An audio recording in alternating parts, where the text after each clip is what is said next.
Jaringan Berita Nasional. Peringatan Hari Masyarakat Adat sebagai momentum untuk terus menguatkan upaya-upaya pengakuan dan perlindungan terhadap perempuan adat. Nah, catatan di tahun 2023, Komnas Perempuan ini mencatat bahwa perempuan masyarakat adat itu menjadi salah satu kelompok yang sangat rentan mengalami dampak lanjutan atas berbagai kebijakan yang dilahirkan yang mengabaikan pengakuan dan perlindungan serta pengalaman perempuan masyarakat adat.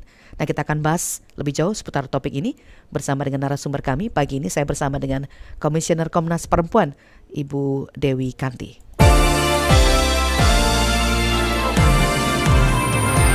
Dialog Pro 3. Ya, saya panggilnya Mbak Dewi Kanti. Selamat pagi, apa kabar?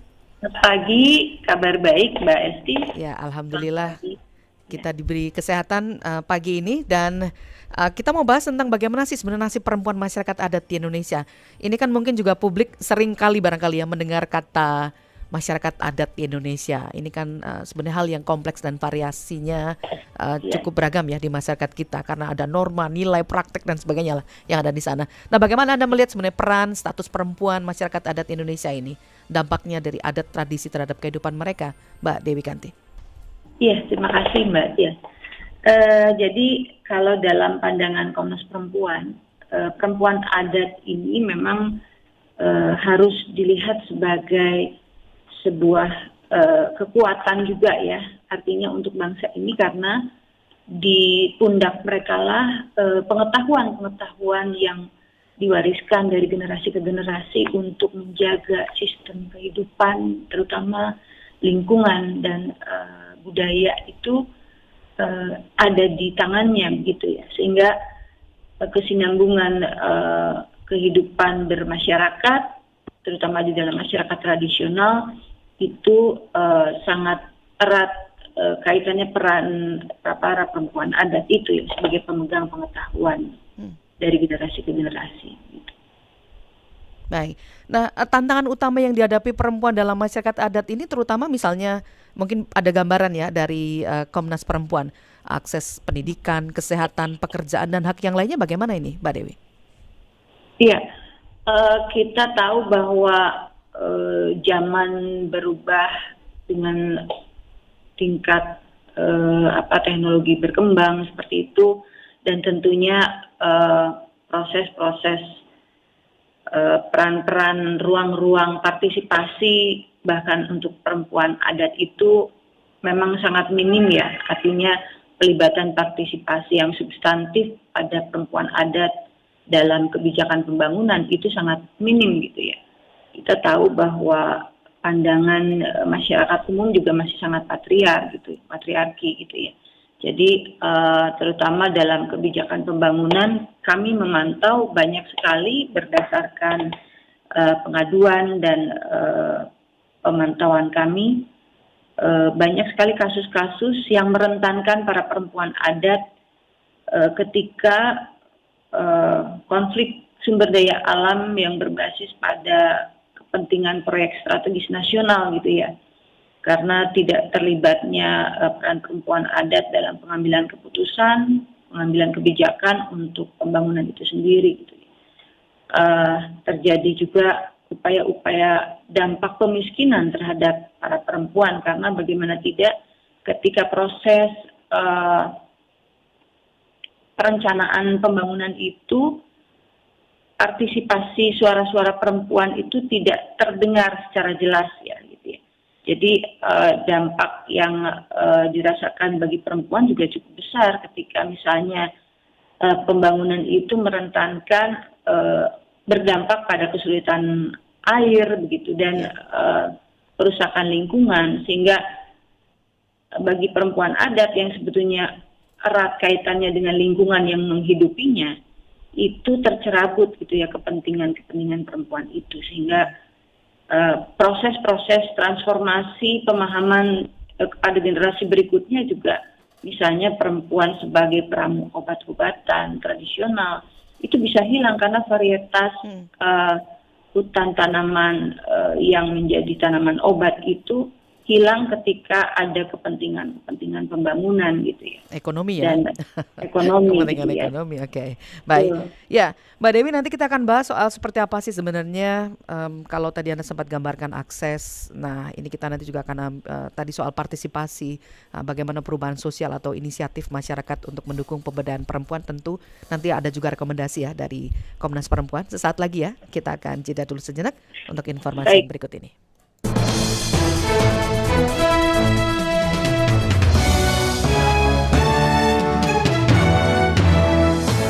Pro 3, Jaringan Berita Nasional.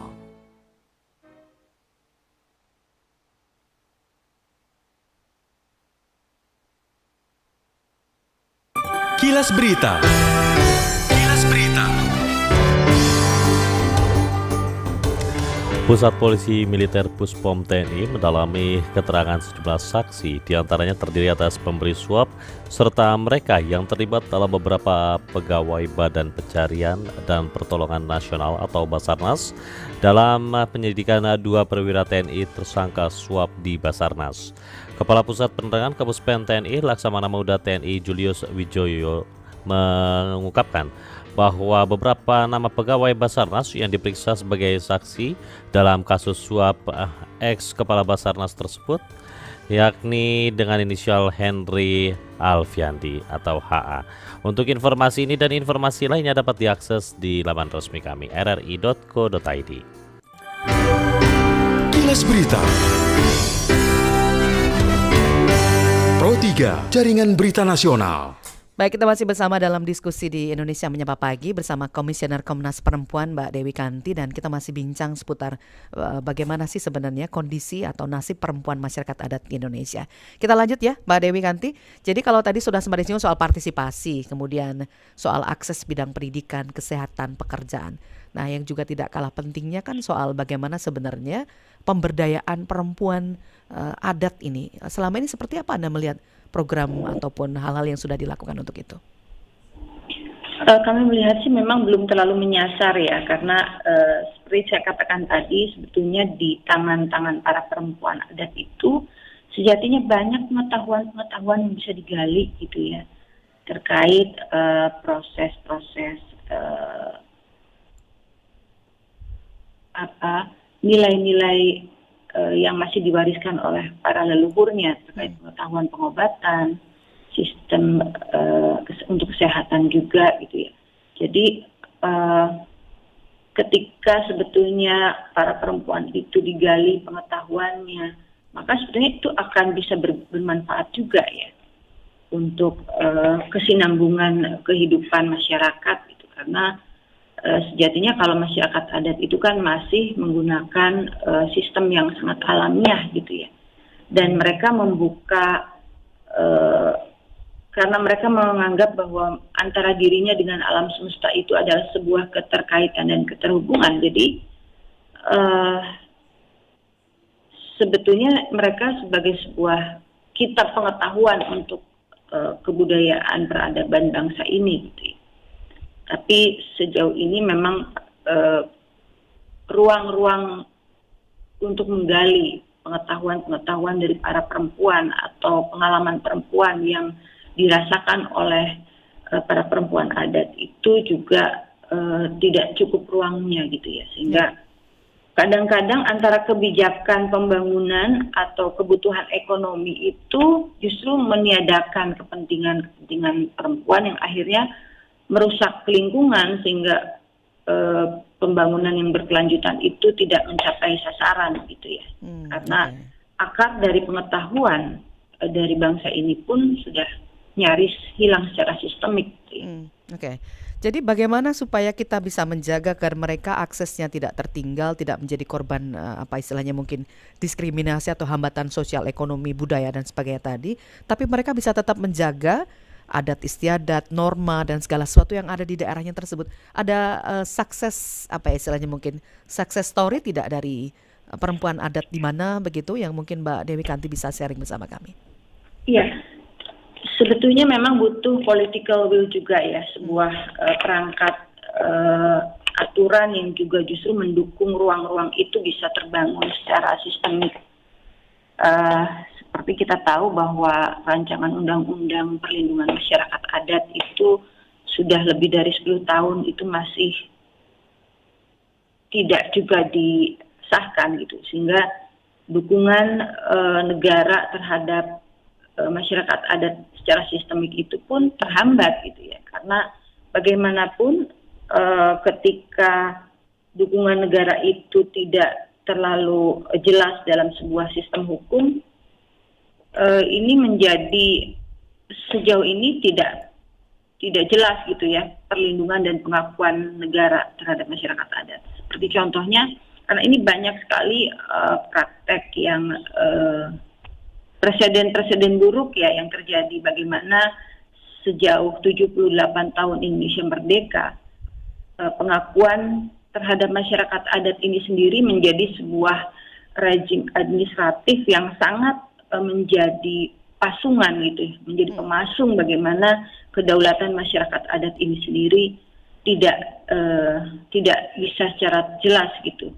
Jadi mereka masih terabaikan, terutama dalam pengakuan legal standing sebagai elemen bangsa yang layak diakui dan dilindungi oleh negara itu dihambat dengan proses-proses administratif gitu ya.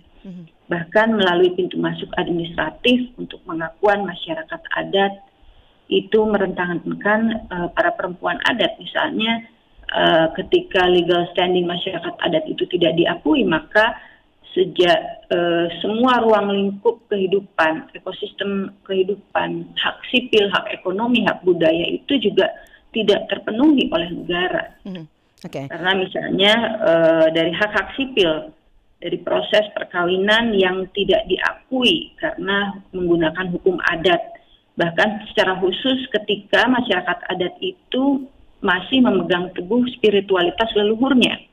Ada praktek diskriminasi yang membedakan pelayanan negara ketika dianggap religiusitas atau spiritualitas lokal itu tidak mendapat pengakuan, sehingga merentankan perempuan-perempuan itu untuk kehilangan hak hukum pada suaminya gitu ya.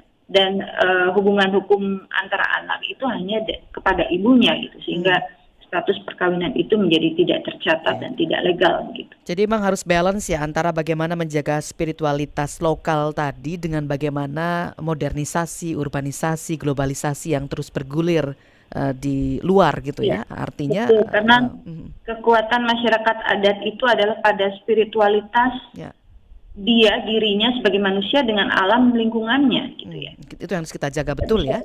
Betul. Baik. Terima kasih banyak Mbak Dewi Kanti sudah berbincang bersama Pro 3 RRI, sekaligus catatan tadi dari Komisioner Komnas Perempuan tentang bagaimana sebenarnya perempuan adat di tanah air itu harusnya bisa mendapatkan istilahnya diperjuangkan terus ya, perlindungan ya nasib mereka sebagai perempuan masyarakat adat di Indonesia. Salam sehat selalu, sukses untuk teman-teman di Komnas Perempuan. Kapan-kapan kita ngobrol lagi, Mbak Dewi Kanti. Terima kasih. Baik, terima kasih. Selamat pagi. Itu tadi. Siap. Baik, terima kasih Komisioner Komnas Perempuan Dewi Kanti sudah berbincang bersama kami. Dan pendengar, sesaat lagi nanti kami juga akan ajak Anda untuk diskusi seputar bagaimana sih kemeriahan-kemeriahan yang ada di daerah di tanah air untuk menyambut sekaligus mengisi bulan kemerdekaan dalam rangka menyambut ulang tahun kemerdekaan Republik Indonesia ke-78. Nanti kami juga akan hadir dalam diskusi dalam dialog layanan kesehatan bersama dengan dokter spesialis dengan topik yang sudah kami siapkan. Saya juga ajak Anda untuk simak lagu berikut ini dari GAC, Seberapa Pantas. Saya yakin Anda pantas untuk bisa mendapat yang terbaik hari ini. Sukses untuk Anda di sepanjang hari ini.